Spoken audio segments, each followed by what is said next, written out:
ഞാൻ ശരിക്കും slow and steady wins the റേസിൽ വിശ്വസിക്കുന്ന ഒരാളാണ് കേട്ടോ.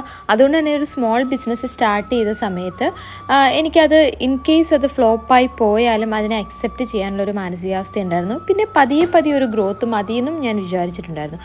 എന്നിരുന്നാലും എനിക്കൊരു 2 വർഷത്തെ പ്ലാനും കയ്യിലുണ്ടായിരുന്നു. ശരിക്കും പറഞ്ഞാൽ നമുക്ക് അങ്ങനെയൊക്കെ ഒരു എല്ലാ രീതിയിലും നമ്മൾ ചിന്തിച്ചിട്ട് വേണം ചെറിയൊരു കാര്യത്തിലോട്ടാണെങ്കിലും ഇറങ്ങാൻ എന്നാണ് ഞാൻ വിശ്വസിക്കുന്നത്. സോ ഈ 2 വർഷത്തെ പ്ലാനിൽ പ്രധാനപ്പെട്ടൊരു കാര്യം 10K ഫോളോവേഴ്സ് ആയിരുന്നു. ഫോളോവേഴ്സിൻ്റെ എണ്ണത്തിലല്ല, പക്ഷേ എന്നിരുന്നാലും നമുക്കൊരു ടാർഗറ്റ് നമ്മൾ വെക്കണം. ആ ഒരു ടാർഗറ്റായിരുന്നു എനിക്ക് 10K ഫോളോവേഴ്സ്. അതിനുശേഷം മാത്രമാണ് എൻ്റെ ബിസിനസ്സിൽ പുതിയൊരു ബിഗ് സ്റ്റെപ്പ് ഞാൻ എടുക്കുള്ളൂ എന്ന് ഡിസൈഡ് ചെയ്തായിരുന്നു. ആ ഒരു സ്റ്റെപ്പാണ് വെബ്സൈറ്റ്. അപ്പോൾ വെബ്സൈറ്റ് വേണമെങ്കിൽ ഒരു ലാപ്ടോപ്പ് വാങ്ങിക്കണം. അത്ര കോസ്റ്റ്ലി ആയിട്ടുള്ള ഒരു ഗാഡ്ജറ്റ് നമ്മൾ ഒരു സ്മോൾ ബിസിനസ്സിന് വേണ്ടിയിട്ട് ഇൻവെസ്റ്റ് ചെയ്യുമ്പം അതിന് ശരിക്കും യൂസ് വേണം. അപ്പോൾ വെബ്സൈറ്റ് പോലുള്ളൊരു സംഭവം വരുമ്പോൾ ശരിക്കും നമുക്കിതിൻ്റെ ഒരു യൂസ് ഉണ്ടാകും. അപ്പോൾ നമുക്കിത് വാങ്ങിച്ചതിലൊരു റിഗ്രറ്റോ ഒന്നും തോന്നത്തില്ല. എന്നെ സംബന്ധിച്ച് ഞാനും എൻ്റെ ഹസ്ബൻഡും പിന്നെ എൻ്റെ കുറച്ച് ഫ്രണ്ട്സും ഫാമിലിയും ഒക്കെ തന്നെയാണ് എന്നെ ഇതിനെല്ലാം ഹെൽപ്പ് ചെയ്യുന്നത്.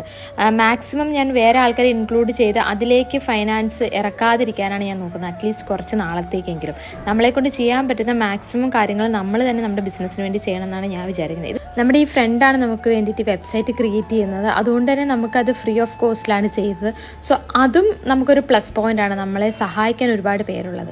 ഇതാണ് നമ്മുടെ ഒരു ലോങ് ടേം ഡ്രീം ആയിരുന്നു. 3-5 മാസം കൊണ്ട് നമ്മൾ ആ വെബ്സൈറ്റിലേക്ക് എത്തിയേക്കാണ്.